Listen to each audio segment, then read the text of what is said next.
La crise du coronavirus nous a montré l'importance des maladies psychiques.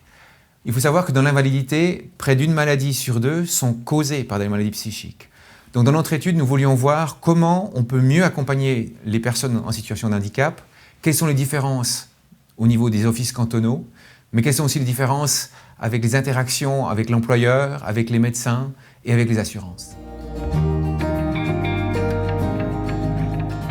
La loi sur l'invalidité, l'assurance AI, c'est une loi fédérale, mais la mise en œuvre est pratiquée par les offices cantonaux. Donc chaque canton met en œuvre cette loi et on se rend compte qu'il y a d'énormes différences cantonales par rapport au taux d'octroi. Donc si on regarde le nombre de personnes qui reçoivent une rente par rapport au nombre de personnes qui ont déposé leur demande, là typiquement la Suisse romande a des taux d'octroi beaucoup plus élevés.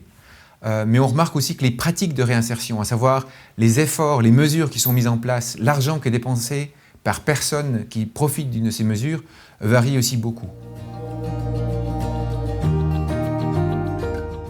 D'abord, il faut s'inspirer des meilleures pratiques cantonales. On l'a vu, il y a des grandes disparités entre les cantons. Il faut s'orienter vers ceux qui sont plus efficaces pour faire profiter l'ensemble de la Suisse de ces bonnes pratiques. Le deuxième axe, c'est d'améliorer la communication entre le médecin traitant, l'employeur et l'employé. Aujourd'hui, souvent, ces gens ne se parlent pas ou peu. L'idée, ce serait d'avoir plutôt d'un certificat médical axé sur les déficits, d'avoir un certificat médical axé sur les capacités.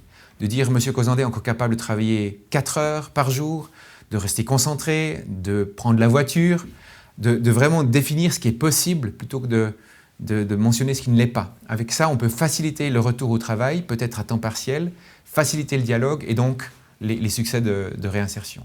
Le troisième axe qui me paraît important, c'est la collaboration entre les différents acteurs étatiques et privés, à savoir les assurances d'indemnité journalière, les caisses de pension et les offices cantonaux de l'AI. Aujourd'hui, la majorité des cas, c'est l'assurance d'indemnité journalière qui est la première informée d'une longue absence, qui peut-être engagera un case manager pour faciliter la réinsertion, peut-être pas justement. Et cette décision dépend en fait d'un incentif financier, mais l'assurance, elle paye seulement pendant 2 ans. Alors que l'AI, la caisse de pension, elles devront peut-être payer des rentes, si l'insertion n'est pas possible, pendant 40 ans. Et donc, il faut trouver un mécanisme financier qui permet que tous ceux qui profitent de la réinsertion, tous ceux qui profitent du case manager, participent aussi à son défraiement. Et ça permettra d'avoir plus de case managers et donc de mieux accompagner les personnes en situation de handicap.